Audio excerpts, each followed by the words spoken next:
Hello friends, welcome to my YouTube channel Steno Aspirant with Khushi. Subscribe my YouTube channel and press the bell icon. Ready? Start.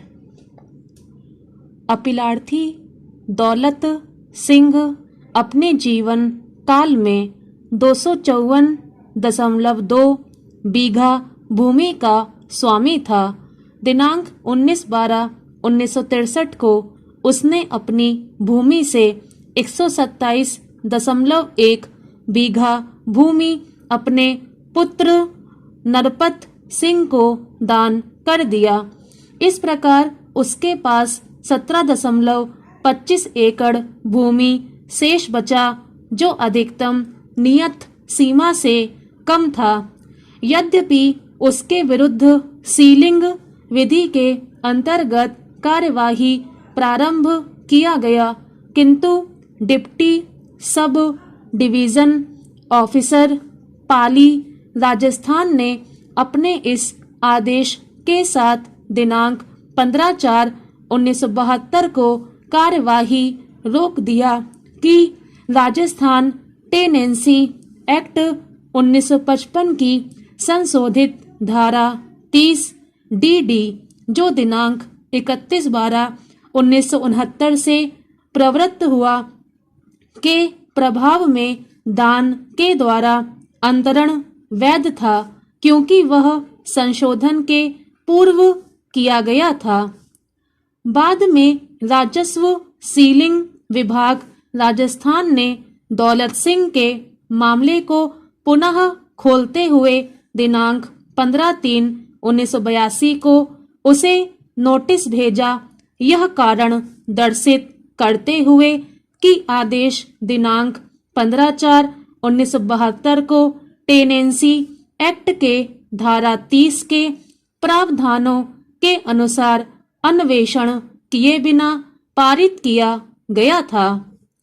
तदनुसार प्रारंभ कार्यवाही के अनुपालन में अतिरिक्त जिला कलेक्टर पाली ने आदेश दिनांक 28/10/1988 के द्वारा अपीलार्थी के द्वारा अपने पुत्र के पक्ष में किए गए दान को इस आधार पर अवैध घोषित कर दिया कि पुत्र के दान की स्वीकृति नहीं की गई थी और तदनुसार भूमि का दाखिल खारिज भी अवैध था।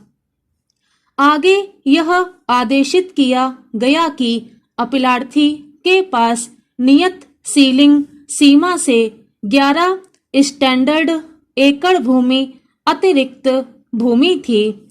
इसलिए उसने आदेशित किया कि अपीलार्थी अतिरिक्त 11 एकड़ भूमि का रिक्त कब्जा तहसीलदार पाली को सौंप दे। अपीलार्थी ने उक्त आदेश के विरुद्ध राजस्व परिषद राजस्थान के समक्ष अपील प्रस्तुत किया। राजस्व परिषद ने अपने आदेश दिनांक 2/7/1990 के द्वारा कलेक्टर के आदेश दिनांक 28/10/1988 में संशोधन करते हुए अभिनिश्चित किया कि अपीलार्थी के पास केवल 4.5 स्टैंडर्ड एकड़ भूमि सीलिंग भूमि की नियत सीमा से अतिरिक्त भूमि थी। राजस्व परिषद के आदेश के विरुद्ध अपीलार्थी ने भारत के संविधान के अनुच्छेद 227 के अंतर्गत एक रिट याचिका प्रस्तुत किया।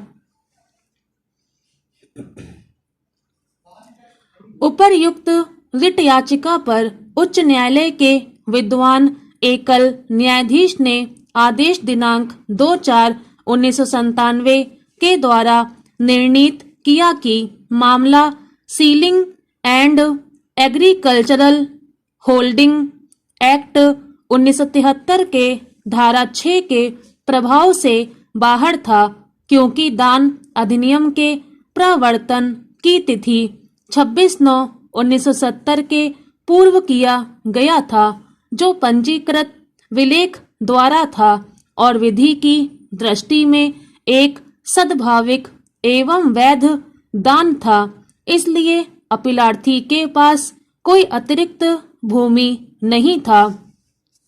इसके बाद प्रत्युत्तरदाता गण ने इस आदेश के विरुद्ध उच्च न्यायालय के खंडपीठ के समक्ष अपील प्रस्तुत किया, जिसने आक्षेपित आदेश निर्णय के द्वारा अभिनिश्चित किया कि अपीलार्थी के द्वारा अपने पुत्र के पक्ष में किया गया दान अवैध था, क्योंकि पुत्र दान अनभिज्ञ था।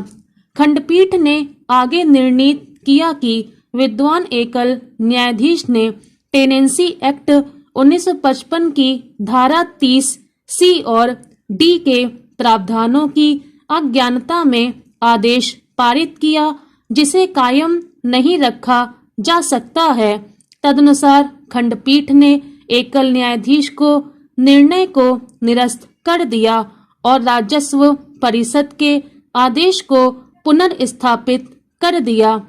अतः अपीलार्थी ने यह अपील प्रस्तुत किया। स्टॉप।